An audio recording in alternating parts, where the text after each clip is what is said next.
Пред милиони години месечината беше поблиску и многу поголема на небото. Се вртеше и многу побрзо. Постепено таа се забави. Денеска месечината завршува едно вртење на секои 27 дена. Тоа значи дека толку време и е потребно за да се сврти еднаш околу Земјата. Ова исто така ни кажува дека секогаш ја гледаме истата страна на месечината. Далечната страна е секогаш скриена од нашиот поглед.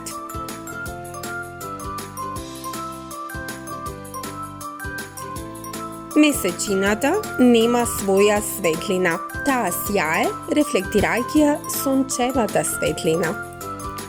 Како и Земјата, половина од месечината е на дневна светлина, а половина е во темнина, односно ноќ.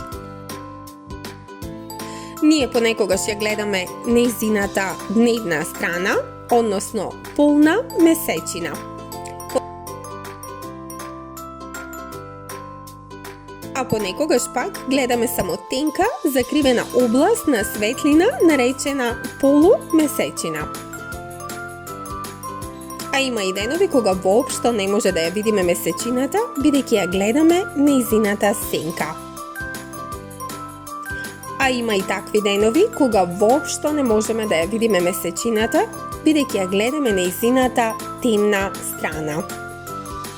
Тогаш таа се вика млада месечина. Уште од многу одамна, луѓето гледале како месечината го менува обликот од тенка полумесечина во полна и потоа повторно се враќа наназад. Сите овие фази се резултат на движењето на месечината околу Земјата еднаш на секои месец дена.